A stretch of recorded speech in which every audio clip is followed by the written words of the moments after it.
intro.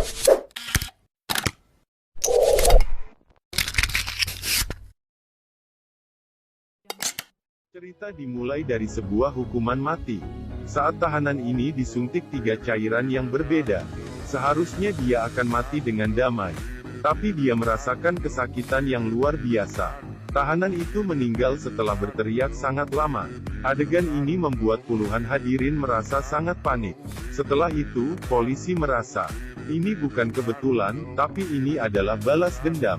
Benar saja, cair itu sudah diganti dengan racun. Lalu siapa yang begitu membenci tahanan ini? Itu harus kembali ke 10 tahun yang lalu. Tahanan ini pernah mengikuti kejahatan yang kejam.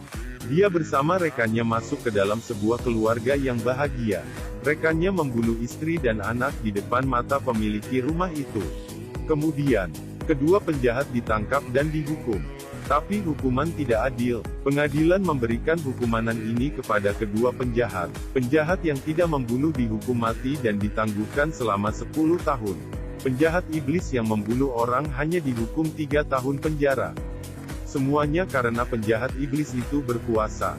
Setelah pengadilan, pria itu menyaksikan jaksanya berjabat tangan dengan iblis. Dia berpaling dan pergi. Sejak saat itu dia menghilang selama 10 tahun. Setelah 10 tahun, ketika penjahat iblis melihat berita tentang hukuman mati tragis rekannya, dia masih tertawa dengan dingin. Dia tidak tahu bahwa neraka sudah datang mencarinya. Saat itu telepon berdering. Iblis mengangkat telepon, seorang pria memberitahunya. Polisi datang untuk menangkapnya. Iblis melihat keluar jendela, benar saja. Dia segera melarikan diri, mengikuti arahan dari pria misterius. Dia berhasil kabur dari polisi. Terakhir dia diarahkan ke depan sebuah mobil polisi. Ada petugas polisi tidur di mobil polisi. Penjahat iblis masuk ke dalam. Dia merebut pistol polisi. Kemudian dia membangunkan polisi itu. Lalu mengancamnya untuk mengemudi mobil. Tak lama kemudian, mobil polisi berhenti di depan gudang bekas. Penjahat iblis itu bersiap untuk membunuh polisi. Saat itu telepon berdering.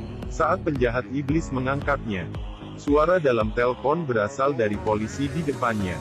Saat polisi itu berbalik dan melepaskan rambut palsu, penjahat iblis akhirnya sadar. Dia adalah pria yang menghilang. Penjahat iblis segera menembak, tapi peluru tidak keluar. Pegangan pistol keluar banyak paku. Racun di paku masuk ke dalam tubuhnya. Dia langsung tidak bisa bergerak. Pria itu memberitahunya, racun ini hanya akan membuatnya tidak bergerak.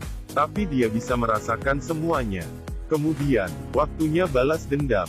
Pria itu mengikat kaki tangan penjahat iblis. Kemudian mengeluarkan berbagai pisau, lalu memberitahu penjahat iblis tentang fungsi semua pisau.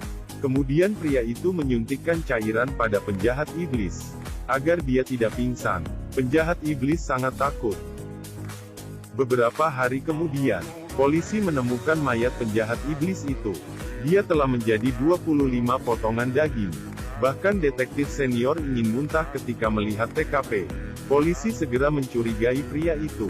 Karena gudang tempat penjahat iblis ditemukan adalah miliknya. Jadi polisi mengarahkan armada, dan pergi ke rumah pria itu. Dan dia sedang menunggu polisi di rumah. Apakah balas dendam setelah 10 tahun berakhir begitu saja? Tidak, balas dendamnya baru saja dimulai. Ketika polisi membuka pintu rumahnya, mereka menemukan pria itu terlanjang. Dan menurut saat ditangkap, polisi menggeledah rumahnya. Mereka menemukan banyak buku hukum. Jaksa mengambil salah satu buku. Ini adalah buku hukum profesional. Hanya orang yang benar mengerti hukum baru akan membacanya. Di dinding juga ada sebuah foto, yaitu foto jabatan tangan antara jaksa dan penjahat iblis itu. Jaksa datang ke penjara untuk bertemu pria itu. 10 tahun lalu dia menjatuhkan hukuman untuk penjahat iblis. Sekarang dia akan menjatuhkan hukuman untuknya. Dia bertanya apakah dia membunuh penjahat itu. Tak disangka, pria itu sangat paham pada hukum saat ini. Setiap kata-katanya mengakui kesalahan. Tapi semua kata-kata tidak bisa digunakan untuk menghukumnya. Jaksa sangat terkejut. Apa maumu? Pria itu bilang, bukankah kamu membuat kesepakatan dengan penjahat yang membunuh istriku? Saya juga ingin melakukan kesepakatan denganmu. Saya akan dipenjara. Berikan saya tempat tidur yang empuk. maka saya akan mengakui kesalahanku. Jaksa bilang tidak bisa. Dia tidak tahu saat itu anaknya menerima sebuah rekaman. Putrinya membuka rekaman itu.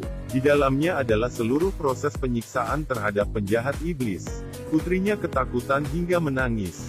Tapi ketika polisi mendapatkan rekaman itu, masih tidak bisa menjatuhkan hukuman pada pria itu. Karena pria di dalam rekamanan memakai topeng. Tidak ada cara lain. Jaksa terpaksa memenuhi permintaan pria itu. Segera sebuah tempat tidur yang empuk dibawa ke penjara. Ini membuat semua tahanan merasa iri. Beberapa hari kemudian di pengadilan, jaksa berharap hakim tidak memberikannya bebas dari penjara. Tapi dia tidak memiliki bukti. Saat itu pria itu berdiri dan melindungi diri sendiri. Dia membaca sebuah peraturan dalam hukum, yang kondisinya sama persis dengan dirinya, untuk membuktikan dirinya tidak bersalah. Para pengacara terkejut. Hakim terpaksa harus setuju, karena tidak ada bukti, sehingga dia dibebaskan. Tapi pria itu memarahi hakim itu. Saya memang bersalah, mengapa kamu membebaskan saya? Bukankah ini seperti saat kau membebaskan penjahat yang membunuh istriku 10 tahun lalu? Rupanya ini adalah hakim yang menjatuhkan hukuman 3 tahun pada penjahat iblis. Pria itu mempermalukannya di depan umum. Dan dia mengakui kesalahannya. Kata-kata ini membuat hakim emosi. Dia menyuruh polisi untuk membawanya ke penjara. Kemudian jaksa datang bertemu pria itu lagi. Pria itu memberikan permintaan baru. Jam 1 aku mau makan steak mewah. Jaksa tersenyum dan mengabaikannya. Pria itu bilang, saya menangkap pengacara yang melindungi penjahat iblis itu 10 tahun lalu. Jaksa keluar dan mendapatkan informasi. Pengacara itu sudah menghilang 3 hari lalu. Mereka segera menyiapkan steak untuk pria itu. Tapi sipir penjara sangat tidak puas. Dia sengaja memperketat pemeriksaan, sehingga steak itu terlambat selama 8 menit. Saat pria itu mendapatkan steak, dia bilang kalian terlambat 8 menit. Kemudian dia memberitahu posisi pengacara itu kepada jaksa. Saat mereka sampai di sana, mereka menemukan tas pengacara itu. Mereka menggali tanah, dan menemukan pengacara itu. Tapi pengacara itu baru saja mati 8 menit lalu. Semuanya dihitung dengan sempurna. Pria itu dikurung di penjara. Tapi dia bisa mengontrol semua ini. Bagaimana dia melakukan semua ini? Setelah pria itu memakan steak, dia diam-diam menyimpan salah satu tulang. Kemudian dia pergi ke depan teman sekamar. Dia menggunakan tulang untuk membunuhnya. Kemudian sipir penjara melihat ini.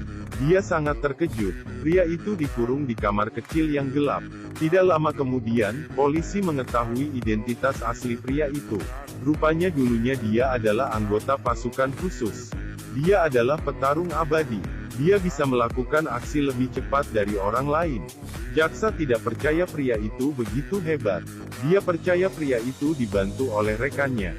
Dia pergi memohon hakim, agar pria itu tidak berkomunikasi dengan siapapun. Hakim setuju. Dia baru saja tanda tangan. Telepon tiba-tiba berdering.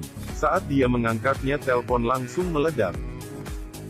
Pria itu sudah diborgol dengan ketat di dalam penjara, tapi tidak bisa menghentikan rencana balas dendamnya. Tak lama kemudian, 5 pengacara dan asisten jaksa telah terbunuh. Mereka terbunuh di dalam mobil. Tak lama kemudian para polisi mengikuti acara pemakaman. Di dalam pemakaman, sebuah mobil bersenjata tiba-tiba menembak mereka. Pembunuh membunuh beberapa hakim pengadilan.